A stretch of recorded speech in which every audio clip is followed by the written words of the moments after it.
Huli Cam! Nahuli Cam ang pang-hold up sa isang trainee ng Bureau of Fire Protection sa lungsod ng Quezon. Ang mga suspect na nakasakay sa motorsiklo, inikutan muna ang biktima bago siya hold upin. Nakatutok si Marisol Abduraman.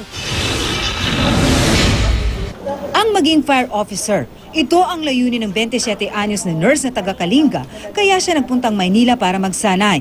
Pero hindi niya sukat akalain, matutroma siya sa masaklap na naranasan. Kwento ni May, di niya tunay na pangalan. Pasado alas 3 sa madaling araw kanina, naglalakad daw siya mula sa kanyang boarding house papuntang regional office ng Bureau of Fire Protection sa Cubao, Quezon City para sa kanilang training. May umaligid daw sa kanyang 4 na nakamotorsiklo, 3 rito ay may angkas. May mga mates po akong nauna, so yun po yung hinabol ko, ma'am.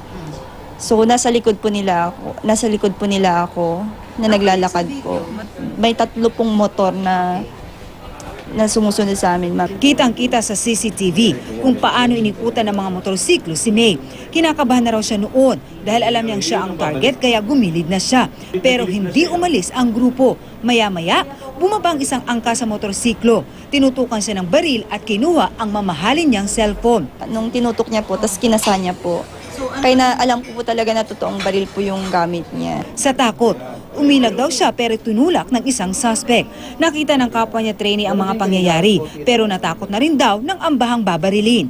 Yung ating kasing roving that time, around mga 3:30, umiikot na po yan sa outskirt ng ating barangay area kasi ibinubuksan na ho yung lift barrier gate namin. Labis namang ikinalungkot ng BFP ang pang-hold up sa kanilang trainee. Ang ina-anticipate din natin yung mga susunod pa sa kanilang mga trainees.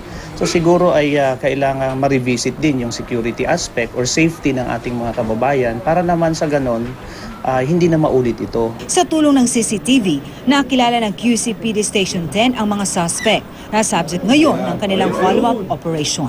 May grupo ito eh. They are suspects also in another incident na this time naman, that time 3 naman sila na motorcycle riders or may back rider. Marisol Abduraman, Nakatuto, 24 Oras.